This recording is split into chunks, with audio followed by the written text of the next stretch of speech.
Hello po sa lahat ng viewers ko. May bago akong recipe na hatid para sa inyo. Ito nga ang pina-level up kong coffee jelly gulaman. Talagang napakasarap ng aking gagawing coffee jelly gulaman. Ang unang mga ingredients na aking gagamitin ay ang mga sumusunod. 1 pack of black gulaman, 3 tablespoons of coffee, 1 can evap milk small, and 3 cups of water. Ayan mga ate at kuya, nalalapit na nga pagsalubong sa bagong taon. Tara at ating subukan ang bagong recipe ito. Bago ang lahat, please paki-like, share, and subscribe to my channel. Bago ang lahat, pasyal-pasyal muna tayo sa aking flower shop, ang aking mini garden. At sobrang ganda ng mga kulay ng mga flowers na ito. Ito naman po ang pangalawang ingredients na ating gagamitin. Lahat po ito ay big size na. 1 can of evap milk, 1 can creamy condensada, 2 pack of all-purpose cream at ang ating espesyal na nata de coco, isang bottle.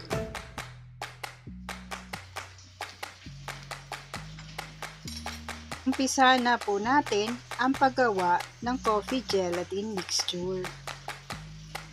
Pagsamahin na po natin ang black gulaman mixture, kape at ang evap milk.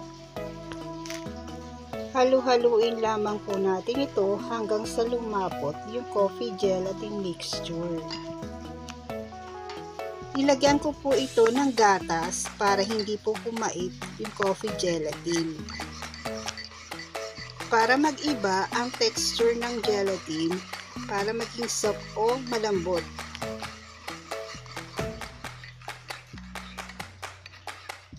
Ayan, lumapot na nga po ang gelatin mixture natin at ilalagay na natin ito sa kaserola. Ilalagay na po natin sa kaserola ang mixture ng gelatin, tubig at yung gatas. At pakukuluan na po natin ito.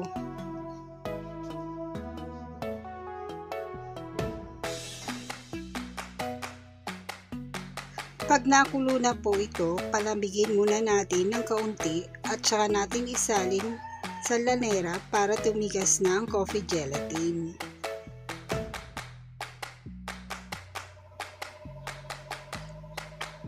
Iniwan na po natin ng pa-cubes yung gelatin at kita nyo naman iba ang texture niya at ang kulay nito. Ayan, pagsasamahin na po natin ang lahat ng mga ingredients tulad na lamang po ng nata de coco, all-purpose cream, creamy condensada at ang evap milk. Halu-haluin na lang po natin ito. Halu-haluin lamang po natin ito hanggang sa mag-blend yung tamis niya.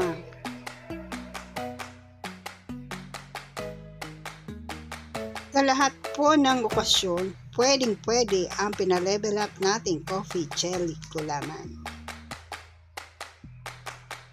Siyempre, makakagawa po tayo ng 1 galon sa reseping ito at try nyo naman subukan lalong-lalo na sa anumang okasyon.